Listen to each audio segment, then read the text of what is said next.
جس میں دونوں عالم کے مالک و مختار اس خاکدان گیتی پر تشریف لائے۔ ربیع النور کا مہینہ آتا ہے، ہم سنی مسلمان آقا کی یاد مناتے ہیں، مناتے تھے، مناتے رہیں گے۔ کیوں مناتے تھے؟ اس لیے کہ اللہ نے ہمیں بے شمار نعمتیں عطا فرمائی ہیں۔ دیکھنے کے لیے اللہ نے ہمیں آنکھیں دی، سننے کے لیے اللہ نے کان دیے، بولنے کے لیے اللہ نے زبان دی، چلنے کے لیے اللہ نے پیر دیے، پکڑنے کے لیے اللہ نے ہاتھ دیا۔ اللہ نے بے شمار نعمتیں ہم سب کو عطا فرمائی ہیں۔ مال بھی اللہ کی نعمت ہے، لال بھی اللہ کی نعمت ہے، مکان بھی اللہ کی نعمت ہے، دکان بھی اللہ کی نعمت ہے۔ اللہ نے بے شمار نعمتیں ہم سب کو عطا فرمائی ہیں۔ اگر ہم اللہ کی نعمتوں کو شمار کرنا چاہیں تو اللہ کی نعمتوں کا شمار ہم نہیں کر سکتے، اس لیے کہ پروردگار عالم نے خود ہی ارشاد فرمایا ہے وَإِن تَعُدُّوا نِعْمَتَ اللَّهِ لَا تُحْصُوهَا۔ اگر تم اللہ کی نعمتوں کا شمار کرنا چاہو تو اللہ کی نعمتوں کو تم شمار نہیں کر سکتے ہو۔ تو اللہ نے ہم سب کو بے شمار نعمتیں عطا فرمائی ہے۔ اب دنیا کا کوئی انسان یہ نہیں چاہے گا کہ اسے جو نعمتیں ملی ہیں وہ نعمتیں گھٹ جائیں، بلکہ دنیا کا ہر انسان یہ چاہتا ہے اسے جو نعمتیں ملی ہیں وہ بڑھ جائے۔ اگر 100 ہے تو 200 ہو جائے، اگر 200 ہے تو 500 ہو جائے، اگر 500 ہے تو 1000 ہو جائے، اگر 1000 ہے تو لاکھ ہو جائے۔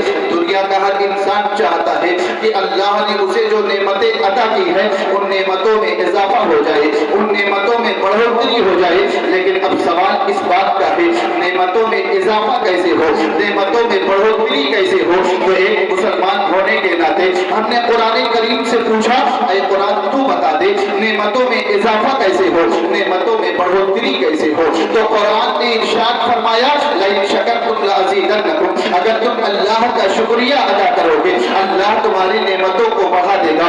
پتا چلا اللہ اگر نعمتیں دے تو اللہ کی نعمتوں کا شکریہ ادا کرنا چاہیے، اس لیے کہ اللہ کی نعمتوں کا جو شکریہ ادا کرتا ہے اللہ اس کی نعمتوں کو بڑھا دیا کرتا ہے۔ تو اللہ نے ہمیں نعمتیں دی ہے، لیکن آپ سے میں ایک سوال کرنا چاہتا ہوں، میں آپ سے یہ پوچھنا چاہتا ہوں اللہ نے آپ کو نعمتیں دی ہے، آپ مجھے بتائیے اللہ کی سب سے بڑی نعمت کون سی ہے؟ تو کوئی کہے گا اللہ نے ہمیں بلڈنگ دی ہے، یہ ہمارے لیے بڑی نعمت ہے، میں کہوں گا ضرور بڑی نعمت ہے۔ کوئی کہے گا اللہ نے ہمیں مکان دیا ہے، یہ ہمارے لیے بڑی نعمت ہے، میں کہوں گا ضرور بڑی نعمت ہے۔ کوئی کہے گا اللہ نے ہمیں گاڑی دی ہے، یہ ہمارے لیے بڑی نعمت ہے، میں کہوں گا ضرور بڑی نعمت ہے۔ لیکن میرا سوال یہ نہیں ہے کہ اللہ نے بڑی نعمت کون سی دی ہے، بلکہ میرا سوال تو یہ ہے اللہ نے سب سے بڑی نعمت کون سی دی ہے۔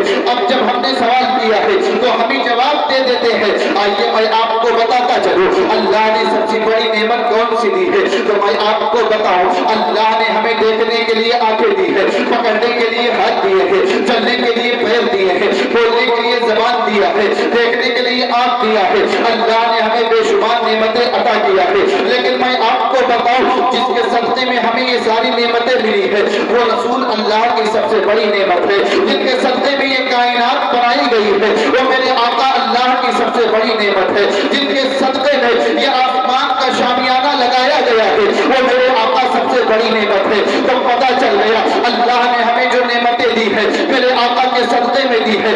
اللہ نے ہمیں جن نعمتوں سے نوازا ہے آقا دو عالم کے صدقے میں نوازا ہے۔ اب سوال اس بات کا ہے اگر نعمتیں ملے تو ہم نعمت کے ملنے پر کرے کیا؟ تو ایک مسلمان ہونے کے ناطے ہم نے قرآن سے پوچھا اے قرآن تو بتا دے اگر ہمیں نعمتیں ملے تو ہم کیا کریں؟ تو جب ہم نے قرآن سے پوچھا ہے اے قرآن بتا دے نعمتیں ملنے پر ہمیں کرنا کیا چاہیے؟ تو تیسواں پارہ ہے سورہ والضحیٰ ہے، سورہ والضحیٰ میں اللہ تبارک و تعالی ارشاد فرماتا ہے وَأَمَّا بِنِعْمَتِ رَبِّكَ فَحَدِّثْ، اللہ کی نعمت کا خوب خوب چرچا کرو۔ پتہ چل گیا اللہ جب نعمت عطا کرے تو قرآن کہہ رہا ہے اللہ کی نعمت کا چرچا کرو، اور سب سے بڑی نعمت آقا دو عالم صلی اللہ تعالی علیہ وسلم ہے۔ یہی وجہ ہے جب ربیع الاول کا مہینہ آتا ہے سنی مسلمان آقا کی یاد بناتا ہے، کبھی جھنڈے لگاتا ہے، کبھی جلوس نکالتا ہے، کبھی گھر سے منعقد کرتا ہے، لوگوں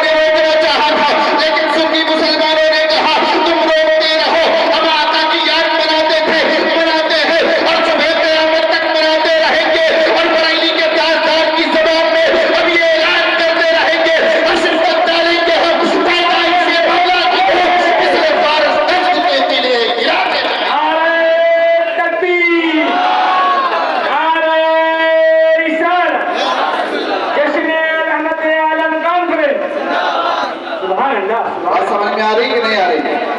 تو اللہ نے سب سے بڑی نعمت ہمیں آقا کریم صلی اللہ علیہ وسلم کے شکل میں عطا فرمایا۔ اب میں آپ کو بتاؤں میرے آقا پیدا کب ہوئے؟ میرے آقا پیدا ہوئے جب رات جا رہی تھی اور دن آ رہا تھا۔ اب سوال اس بات کا ہے پروردگار عالم نے اپنے محبوب کو اس وقت کیوں پیدا فرمایا جب رات جا رہی تھی اور دن آ رہا تھا؟ تو علماء نے بیان فرمایا ہے جب میرے آقا کی ولادت کا وقت قریب ہوا تھا، دن نے بھی دعا کیا تھا، رات نے بھی دعا کیا تھا، الہی تیرے محبوب کی ولادت ہونے والی ہے، الہی تیرا محبوب میرے اندر آئے، الہی تیرے محبوب کی ولادت ہم میں ہو تاکہ تیرے محبوب کی ولادت کی برکتیں ہمیں نصیب ہو جائے، تیرے محبوب کی ولادت کی برکتیں ہمیں مل جائے۔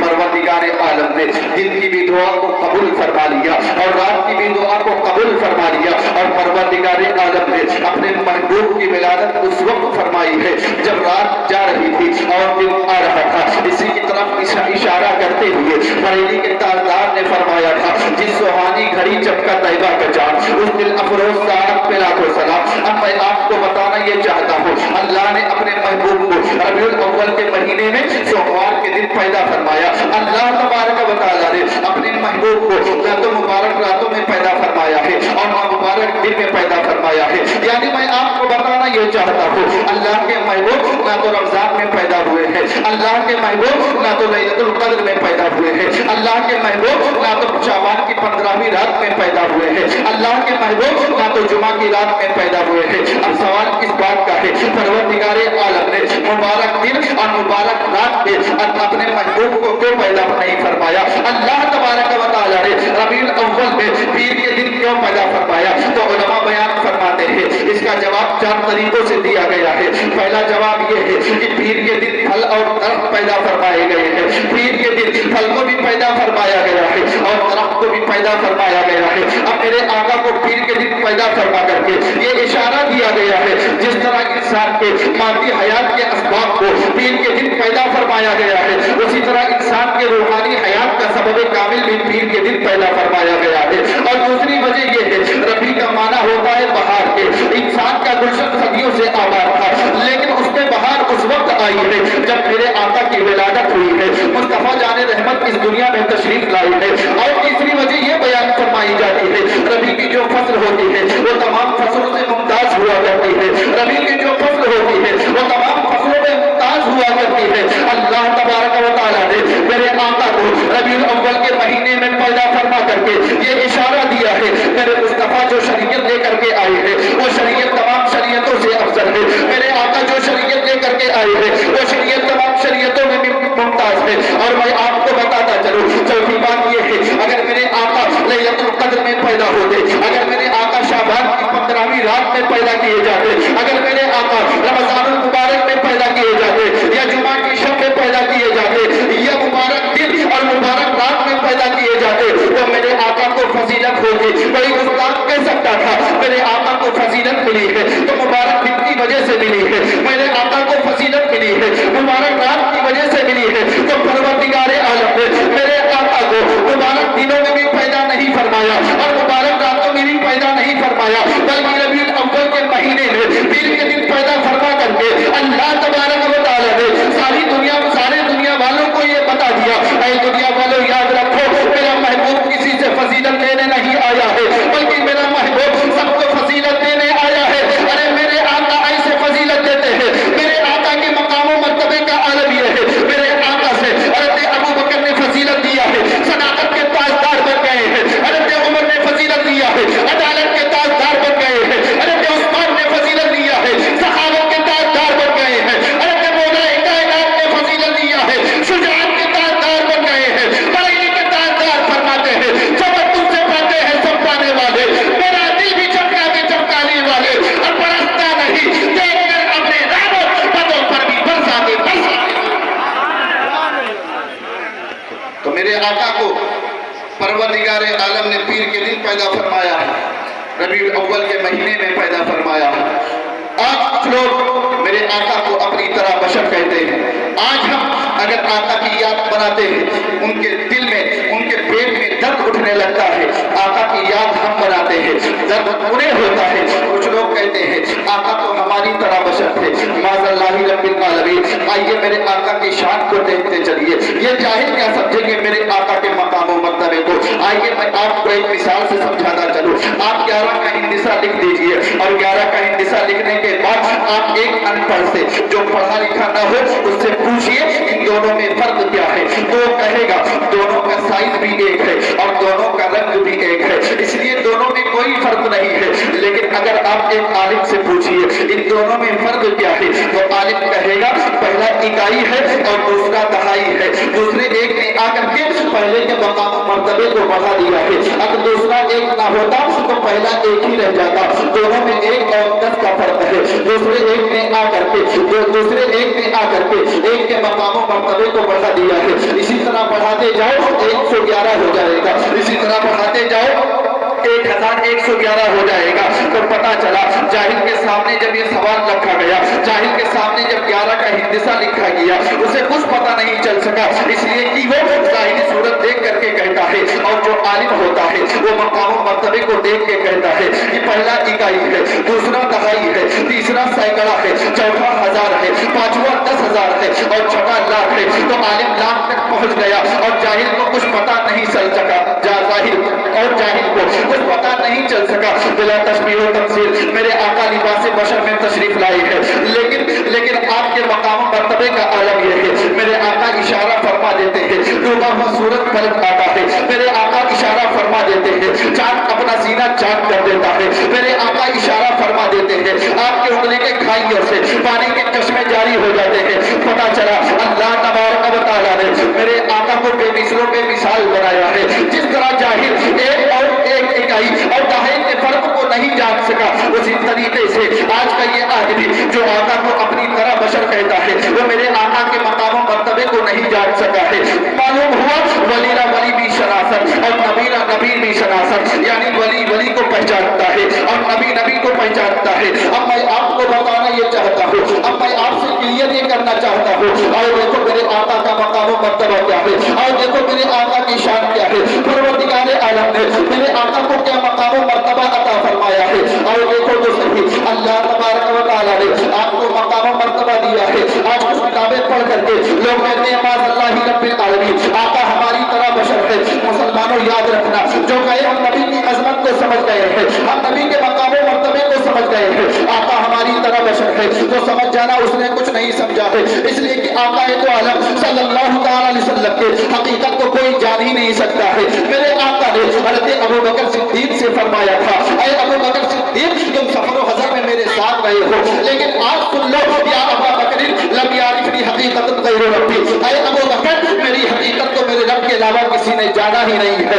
میری رب کو میری حقیقت کو میرے رب کے علاوہ کسی نے سمجھا ہی نہیں ہے۔ تو جو افضل البشر بعد الانبیاء کے منصب کا فائز ہے، وہ میرے آقا کی حقیقت کو نہیں جان سکے ہیں۔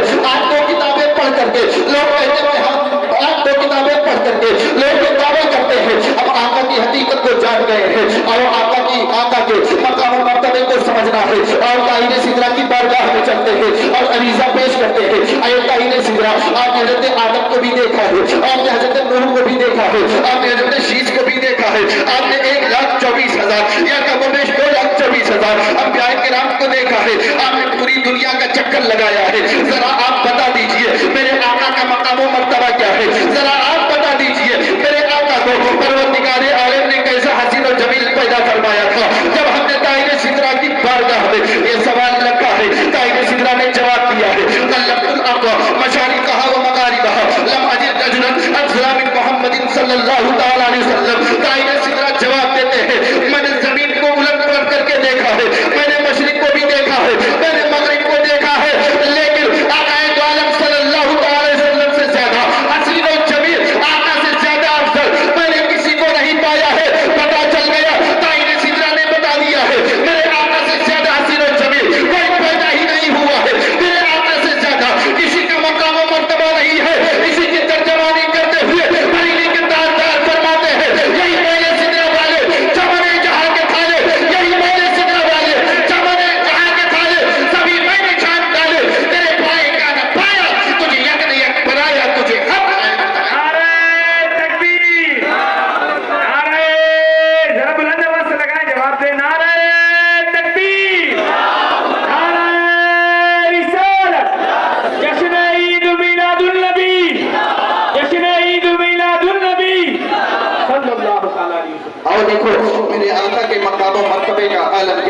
میرے آقا کی پیدائش ہوئی ہے۔ حضرت علامہ جلال الدین سیوطی رحمۃ اللہ تعالی علیہ بیان فرماتے ہیں رافعا راسہ الی السماء قبض قبضۃ من التراب بیدہ، میرے آقا پیدا ہوئے ہیں، آپ نے سر کو آسمان کی طرف اٹھایا ہے اور ایک مٹھی خاک زمین سے اٹھا لی ہے۔ اب میں آپ کو بتانا یہ چاہتا ہوں میرے آقا نے ایک مٹھی خاک زمین سے اٹھائی کیوں تھی؟ تو میں آپ کو بتاؤں میرے آقا نے خاک اٹھا کر کے دنیا والوں کو بتا دیا تھا اب اس دنیا پر کسی کی حکومت نہ رہے گی، اب اگر حکومت رہے گی دونوں عالم کے مالک و مختار کی رہے گی۔ اسی لیے جب میرے آقا پیدا ہوئے تھے آپ کی پیدائش کے وقت یہ اعلان کرا دیا گیا تھا قبض محمد علی الدنیا کلھا ولم یبق خلق من اہلھا الا دخل فی قبضتہ، یعنی میرے آقا کی پیدائش کے وقت ہی یہ اعلان کرا دیا گیا تھا میرے آقا نے پوری دنیا پر قبضہ کر لیا ہے اور پوری دنیا میرے آقا کے قبضہ میں داخل ہو گئی ہے۔ یہی وجہ ہے میرے آقا نے ارشاد فرمایا تھا میرے دو وزیر آسمانوں میں رہتے ہیں ان کا نام جبریل اور میکائیل ہے، اور میرے دو وزیر زمین میں رہتے ہیں ان کا نام ابو بکر اور عمر ہے۔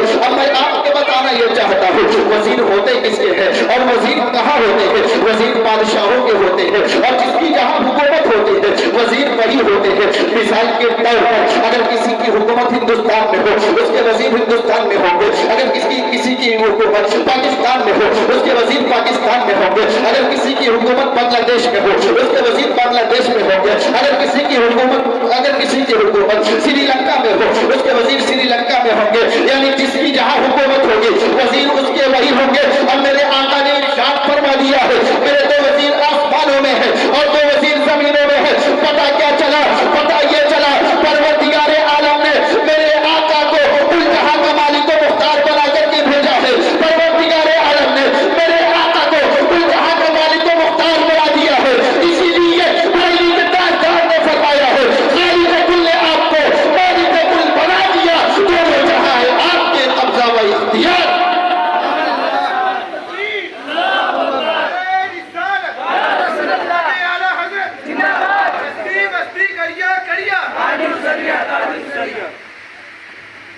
سمجھ میں آ رہی بات کہ نہیں؟ سمجھ میں آ رہی ہے؟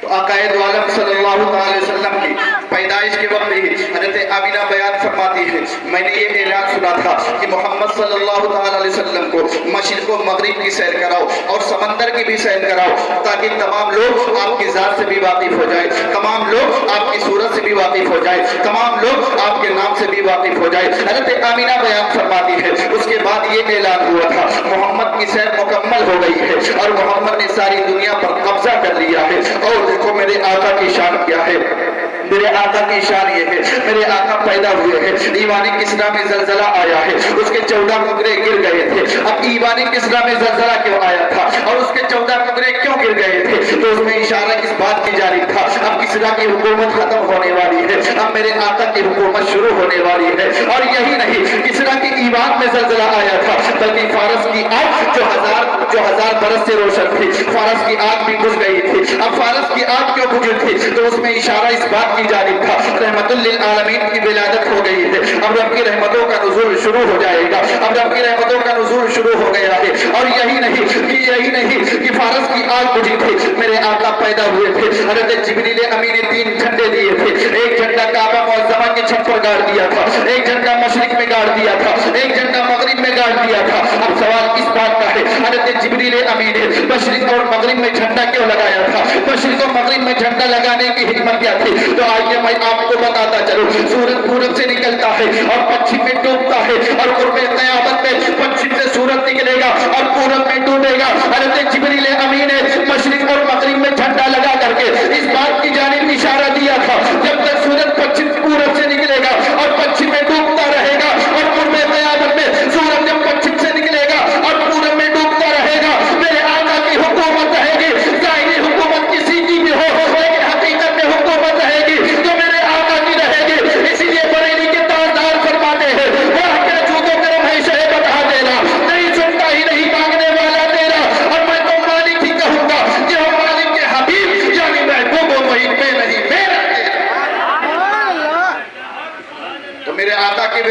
موقع پر حضرت جبریل امین نے جھنڈے لگایا تھا. آج اگر آقا کی ولادت کے موقع پر جھنڈے لگاتے ہیں, ہم پر شرک اور بدعت کے فتوے لگائے جاتے ہیں, ہمیں کہا جاتا ہے یہ بدعت تم کہاں سے کر رہے ہو. لیکن آئیے میں آپ کو بتاؤں, آقا کی ولادت کے موقع پر اگر ہم جھنڈے لگاتے ہیں, شرک و بدعت کے فتوے لگائے جاتے ہیں, لیکن جب یوم جمہوریہ آتا ہے یا یوم آزادی آتا ہے, وہی لوگ جو آقا کی ولادت کے موقع پر جھنڈے لگانے کو شرک اور بدعت کہتے ہیں, وہی لوگ یوم آزادی اور یوم جمہوریہ پر جھنڈے لگاتے ہیں. تب انہیں شرک اور بدعت نظر نہیں آتا ہے. اگر آقا کی ولادت کے موقع پر جھنڈے لگانا یہ شرک اور بدعت ہے, تو یوم جمہوریہ یا یوم آزادی پر یہ جھنڈے لگانا کون سے ایمان کا حصہ ہے؟ لیکن میں آپ کو بتاؤں, جب یوم جمہوریہ آتا ہے, یہ یوم آزادی آتا ہے, وہ جھنڈے لگاتے ہیں لیکن شرک اور بدعت کے فتوے نہیں لگاتے ہیں. اس وقت شرک اور بدعت کے فتوے کیوں نہیں لگاتے ہیں؟ اس لیے نہیں لگاتے ہیں, انہیں ڈر ہے اگر ہم شرک اور بدعت کے فتوے لگائیں گے حکومت دیش دروہ کا مقدمہ دائر کر دے گی. وہ حکومت کے ڈر سے جھنڈے لگاتے ہیں, لیکن میں کہنا چاہتا ہوں سنی مسلمان کسی کے ڈر سے جھنڈے نہیں لگاتا ہے. جب یوم جمہوریہ آتا ہے یا یوم آزادی آتا ہے, سنی مسلمان وطن کی محبت میں جھنڈے لگاتا ہے. اور جب آقا کی ولادت کا مہینہ آتا ہے, سنی مسلمان آقا کی ولادت کے موقع پر آقا کی محبت میں جھنڈے لگاتا ہے. اور مجھے کہہ لینے دیا جائے, حکومت کے ڈر سے جھنڈے لگانا تمہیں مبارک ہو, اور آقا کی محبت میں جھنڈے لگانا ہمیں آج ہم چراغا کرتے ہیں, ہم پر شرک اور بدعت کے فتوے لگائے جاتے ہیں. لیکن میں آپ کو بتاتا چلو, چراغا کرنا یہ کوئی شرک اور بدعت نہیں ہے, بلکہ سنت خداوندی ہے. اس لیے کہ جب میرے آقا کی ولادت ہوئی تھی, میرے آقا پیدا ہوئے تھے, حضرت عثمان ابن ابی العاص کی والدہ فاطمہ بنت عبداللہ بیان کرتی ہے, جب میرے آقا کی ولادت ہوئی تھی, پروردگار عالم نے ستاروں کے ذریعے سے زمین کو منور کر دیا تھا. وہ بیان فرماتی ہے, جس رات آقا کی ولادت ہونی تھی, میں آقا کے ماں کے پاس تھی, میں نے دیکھا کعبہ منورہ کو کعبہ معظمہ کو منور کر دیا گیا ہے, کعبہ معظمہ کو روشن کر دیا گیا ہے, اور ستاروں کو زمین سے بالکل قریب کر دیا گیا ہے. ستاروں کے ذریعے سے زمین کو منور کر دیا گیا ہے. اب ستاروں کے ذریعے سے زمین کو منور کیوں کیا گیا تھا؟ تو آئیے میں آپ کو بتاتا چلو, میرے آقا نور ہے, تو نور کی پیدائش پر نوری ستاروں کے ذریعے سے زمین کو منور کیا گیا تھا. نور کی پیدائش پر نوری ستاروں کے ذریعے سے زمین میں روشنی کی گئی تھی. اب جب ربیع الاول کا مہینہ آتا ہے, ہم اس قدر طاقت نہیں رکھتے ہیں, ہمارے پاس یہ طاقت نہیں ہے ہم ستاروں کے ذریعے سے اپنے گھر کو سجا سکے, ہم ستاروں کے ذریعے سے اپنے محلے کو سجا سکے, ہم ستاروں کے ذریعے سے لائٹنگ کر سکے. اس لیے ہم اپنی حیثیت کے مطابق گمت میں لگا کر کے اپنے گھر کو جگمگاتے ہیں, ہم اپنی حیثیت کے مطابق لائٹنگ کر کے اپنے محلے کو جگمگاتے ہیں. اس لیے کہ ہم سنیوں کا عقیدہ ہے, آقا کی ولادت کے موقع پر اگر ہم لائٹنگ کے ذریعے سے اپنے محلے کو جگمگائیں گے, اگر ہم لائٹنگ کے ذریعے سے اپنے گھر کو سجائیں گے, اپنے گھر کو روشن کریں گے, پروردگار عالم ہمارے دلوں کو روشن کر دے گا. یہی وجہ ہے جب ربیع الاول کا مہینہ آتا ہے, ہر سنی مسلمان اپنے گھر کو بھی روشن کرتا ہے, اپنی مسجدوں کو بھی روشن کرتا ہے, اپنے محلے کو بھی روشن کرتا ہے, اور آقا کی یاد مناتا ہے, اور صبح قیامت تک مناتا رہے گا, اور بریلی کے تاجدار کی زبان میں یہ اعلان کرتا رہے گا, خاک ہو جائے عدو چل کر مگر ہم تو رضا, تب میں جب تک دم ہے ذکر ان کا سنا ہے.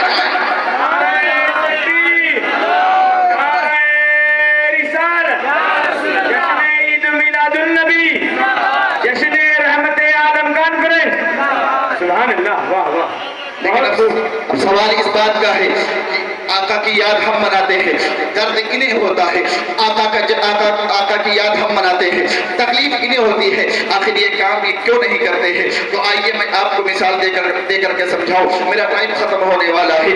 جب استاد کلاس میں آتا ہے, جو محنتی طلبہ ہوتے ہیں انہیں خوشی ہوتی ہے, لیکن جو محنتی طلبہ نہیں ہوتے ہیں بلکہ ٹائم پاس کرنے کے لیے وہ کالج میں جاتے ہیں یا اسکول مدرسے میں جاتے ہیں, انہیں ان کے دل پر شاپ گزرتا ہے, انہیں تکلیف ہوتی ہے. اب جب میرے آقا کی ولادت ہوئی ہے, میرے آقا کے غلاموں نے خوشی منائی ہے, جب میرے آقا کی ولادت ہوئی ہے, میرے آقا کے غلاموں کو خوشی ہوئی ہے, لیکن جو ابلیس کے چیلے تھے انہوں نے نہ تو خوشی منائی ہے, بلکہ جو خوشی منا رہے تھے ان پر شرک اور بدعت کے فتوے لگانے شروع کر دیے ہیں. لیکن پوچھو ان سے, کوئی آدمی ایسا ہو جسے غسل یا وضو کرنے کی حاجت ہو لیکن وہ پانی پر قدرت نہ رکھتا ہو، وہ پانی استعمال نہ کر سکتا ہو، تو اب شریعت اسے اجازت دیتی ہے وہ وضو کرے، تیمم کو مٹی سے تیمم کرے، وضو کی نیت سے کرے گا تو وضو ہو جائے گا، تیمم غسل کی نیت سے کرے گا تو غسل ہو جائے گا۔ یعنی مٹی وضو اور غسل دونوں کا کام دینے لگی ہے۔ لیکن میں آپ کو بتاؤں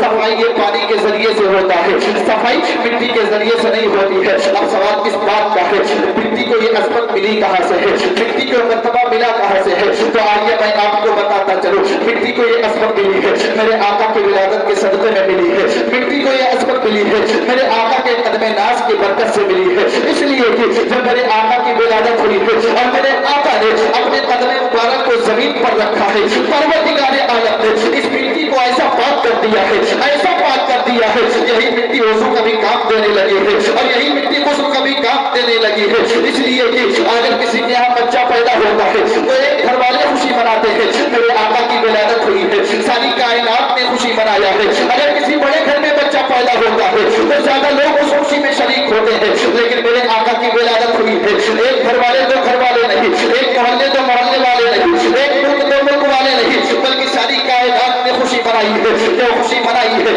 اس لیے خوشی منائی ہے۔ آپ کے جیسا نہ تو کوئی پیدا ہوا ہے اور نہ صبح قیامت تک پیدا ہو سکتا ہے۔ بریلی کے امام کہتے ہیں لم یاتی نذیر کا فی نظر مثلے تو نشف پیدا جانا، جب راج کو تاج کرے سرسو ہے تجھ کو شہر دوسرا جانا۔ اور کسی کے یہاں بچہ پیدا ہوتا ہے تو بچہ پیدا ہونے کے بعد مبارکباد دی جاتی ہے، بچہ پیدا ہونے کے بعد خوشی منائی جاتی ہے، لیکن کہو میرے آقا کی شان تو دیکھو، میرے آقا پیدا ہوئے ہیں، میرے آقا اس خاندان گیتی پر ابھی تشریف نہیں لائے ہیں، میرے آقا اپنے ماں کے شکم پاک میں ہے، مبارکباد دینے کا سلسلہ بھی شروع ہو گیا ہے اور خوشی منانی بھی شروع ہو گئی ہے، اور مبارکباد دینے والے اور خوشی منانے والے کوئی آدمی نہیں ہے، بلکہ کبھی حضرت آدم آ رہے ہیں اور مبارکباد دے رہے ہیں، کبھی حضرت نوح آ رہے ہیں اور مبارکباد دے رہے ہیں، کبھی حضرت یحییٰ آ رہے ہیں اور مبارکباد دے رہے ہیں، کبھی حضرت ابراہیم کبھی حضرت اسماعیل آ رہے ہیں اور مبارکباد دے رہے ہیں، کبھی حضرت موسیٰ آ رہے ہیں، کبھی حضرت عیسیٰ آ رہے ہیں،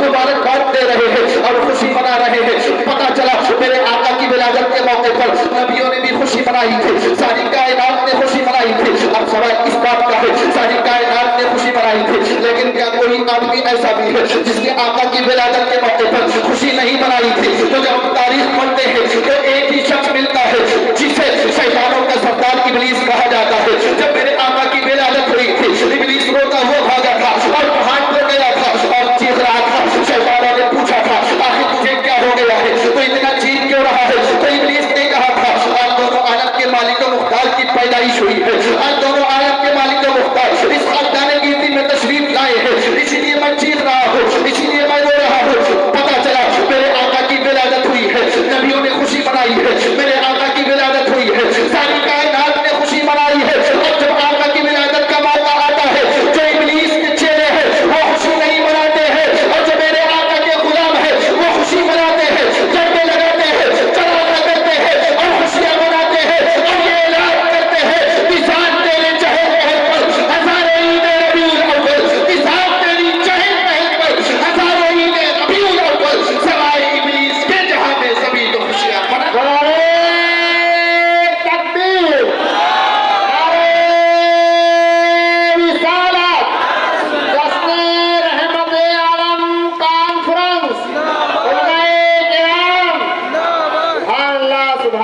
تو خوشی کس نے منائی تھی؟ ساری کائنات نے خوشی منائی تھی۔ اور غم کس نے منایا تھا؟ ابلیس نے غم منایا تھا۔ آخری بات کہہ کر کے میں اپنی بات ختم کرنا چاہتا ہوں۔ آج اگر ہم جلوس نکالتے ہیں، ہم پر شرک اور بدعت کے فتوے لگائے جاتے ہیں، لیکن میں آپ کو بتاؤں جلوس وہ بھی نکالتے ہیں اور جلوس ہم بھی نکالتے ہیں، ہم نکالتے ہیں جلوس تو آقا کی جب پیدائش کا دن آتا ہے تو ہم جلوس نکالتے ہیں، لیکن وہ جلوس نکالتے ہیں جب الیکشن کا زمانہ آتا ہے، نیتاؤں کے ساتھ جلوس نکالتے ہیں۔ اگر آج ہم یا رسول اللہ کا نعرہ لگا دیتے ہیں، ہم پر شرک اور بدعت کے فتوے لگائے جاتے ہیں، لیکن جب الیکشن کا زمانہ آتا ہے پتہ نہیں کیسے کیسے نعرے لگائے جاتے ہیں، تب شرک اور بدعت کے فتوے نہیں لگائے جاتے ہیں۔ لیکن سنو، ہم کسی دنیا دار کا نعرہ نہیں لگاتے ہیں، ہم احمد مختار کا نعرہ لگاتے ہیں، اس لیے کہ کسی کی جے وجے کے اوپر پکارے کیا غرض ہم کو، ہمیں کافی ہے سید اپنا نعرہ یا رسول اللہ۔ تو جلوس ہم بھی نکالتے ہیں اور